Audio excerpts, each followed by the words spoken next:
I caught up earlier with someone who's a finalist in the Esports Coach of the Year in partnership with Expedia. He has led Mad Lions to back-to-back splits in 2021, and he's best known for doing this. Oh yeah, baby. Oh, play more solo queue and keep grinding. You can't win anything without sacrificing. Like, what a stupid idea. Mad Lions on 3. 1, 2, 3, Mad Lions!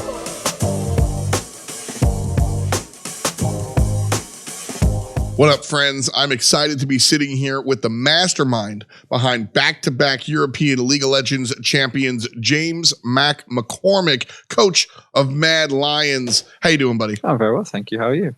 I'm doing well, man. I'm doing well. Thank you so much for asking. Let's rewind a bit. Let's start from the top. When you took the coach job here for Mad Lions, you brought in Humanoid from Splice, but things are a little bit different with this team. What's the pressure like playing for a team like Mad Lions this time around? I think last year there was very little pressure on us because public expectations were not super high. Anytime that you bring in 4 rookie players and 1 player who's in his second year, expectations are not going to be high, right? So last year actually was kind of just a lot of fun, honestly, for all of us, because it was new and exciting and everything was different. And back then I also had Peter Dunn, who took a lot of the stress off of me, right? He was always there kind of guiding me and giving me a pat on the back or whatever it was that I needed at the time. And he also took a lot of kind of the, I guess, public responsibility and outward facing things off of my shoulders. So I had a very soft introduction to head coaching. All right, let's talk about the folks on the team itself. Kazi and Kaiser went from virtual no-names last year into superstars. Aloya on the road to Rookie of the Year. You clearly have some sort of system when it comes to scouting. What's your secret? How do you recognize this level of talent so consistently? It's a bit of a tough question. Funnily enough, would you believe me if I told you that I was more of an eyeball guy? I do a lot of things based off of gut feeling. So, for example, our hiring of Pad this year was a lot on gut feeling. I just felt that he would fit really well with the team in terms of his personality and the team culture. So it comes down to a lot of things: team culture, personality fit, right? Like, I think a lot of the time you have to consider the pieces that you already have in terms of what they currently bring to the table and what areas they are currently lacking in and how they can be counterbalanced, right? So something that we looked at a lot with Elyoya was his communication, because we felt at the end of last year that we needed someone who would be able to kind of coordinate the team and be very efficient at planning ahead, because it's an area that we were weak in last year. Last year we were a fast-paced but quite a reactive team. And this year we've turned into a much more proactive and kind of premeditated team, and that's thanks in part to Elyoya for sure.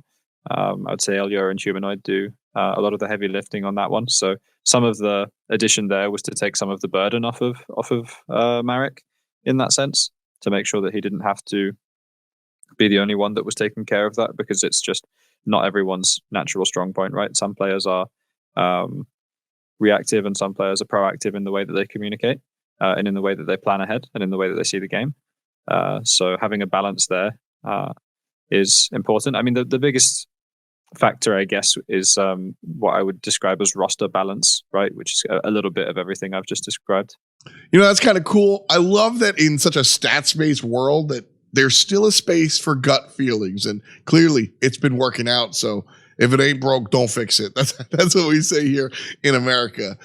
Obviously, you put the team together, so you were thinking the right things. How much faith did you have in this squad in the beginning? And now at this point, how high do you think you can fly?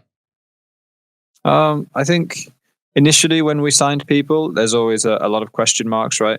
I mean, I was super impressed with Elyoya and Arma initially.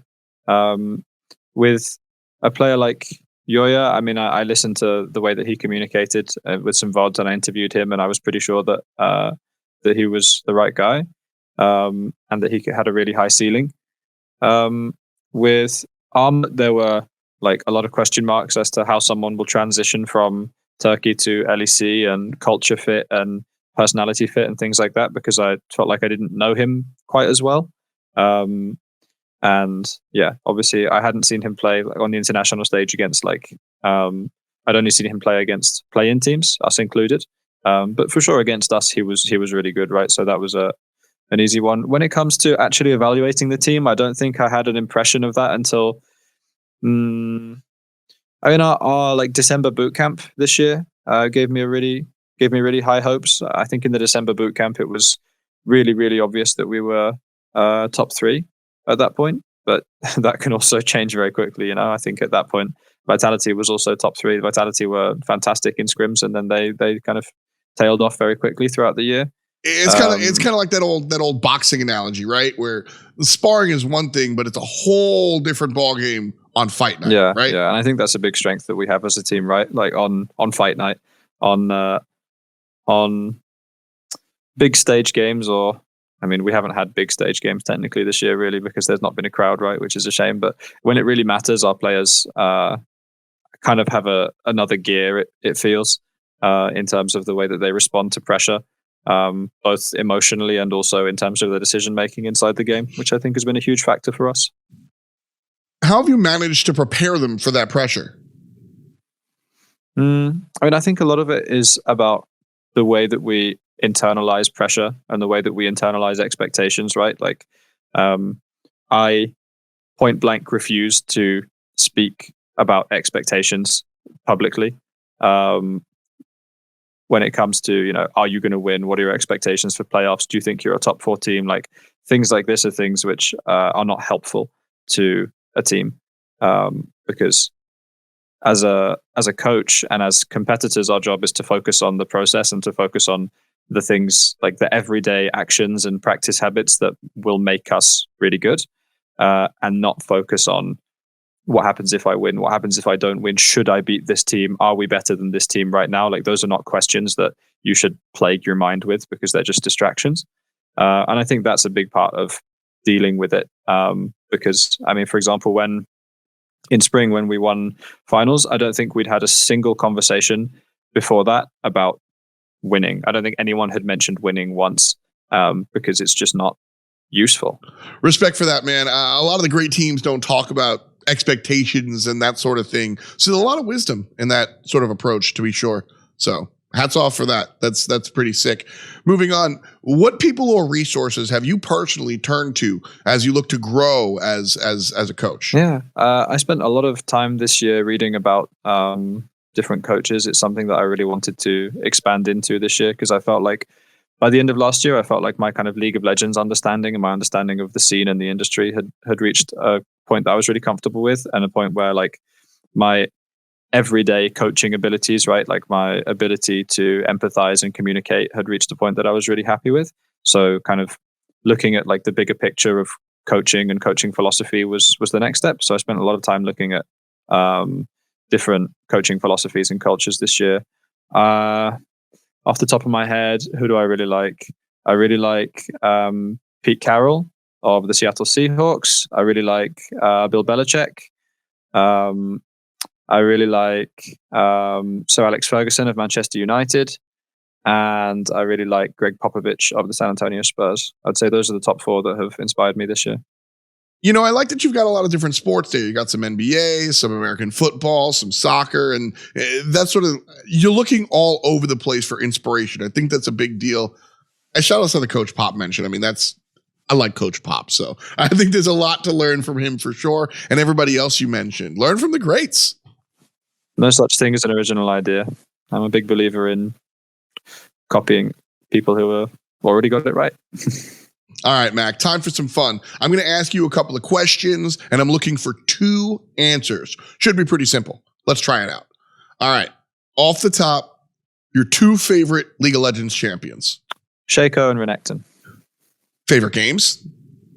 Divinity Original Sin and World of Warcraft. 2 favorite things you like to do outside of coaching. Juggling and dog walking. Juggling. Wow. The 2 toughest teams you've faced? Dam1 and T1.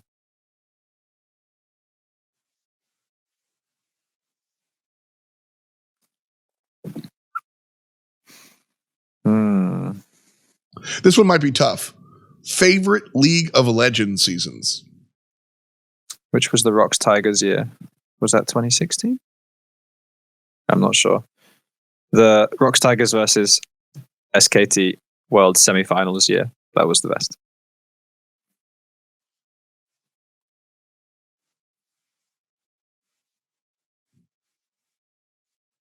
All right, man. Fast forward a little bit to November 20th.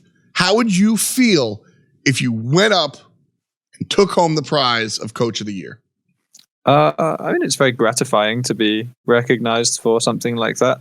Ultimately, I think it's a bit difficult because, like, it's impossible to rate a coach's work without seeing the inside of the team or without knowing them quite well as a person, right? I mean, obviously, you can get to know me somewhat by talking to me in interviews and whatever, right? And I try to present as quite a genuine person, but everyone has an image that they cultivate, and it benefits you to cultivate your image carefully, right?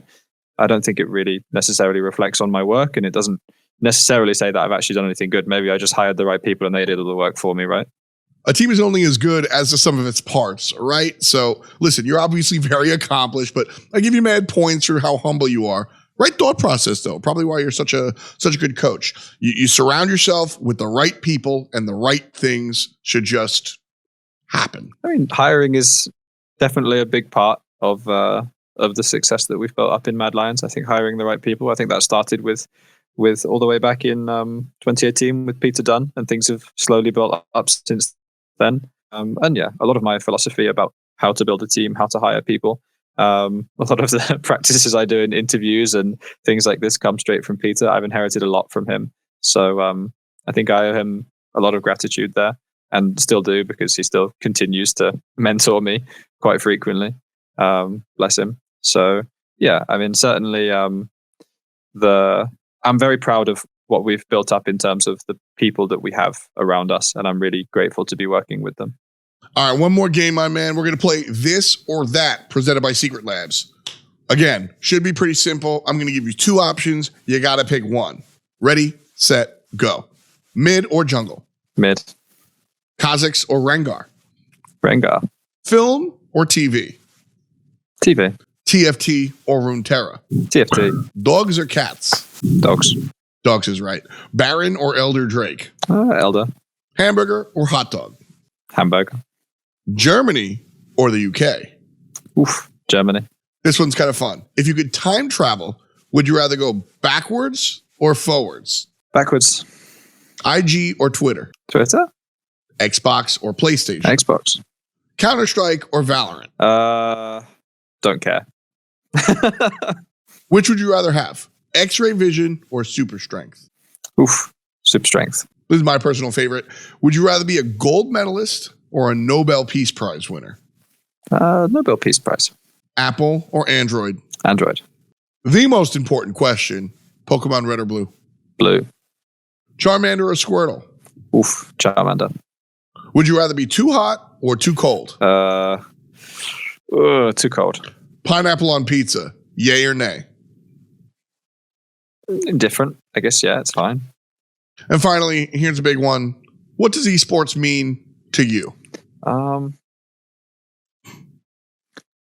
Competition is about challenge. And that's the joy of competition, right? Because it always checks you. Whenever you think that you're a little bit too good, there's always someone else that's ready to come and check your ego and smack you down.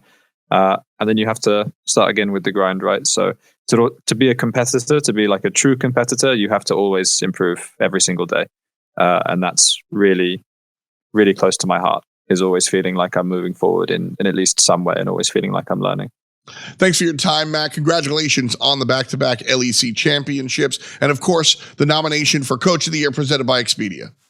Thank you very much.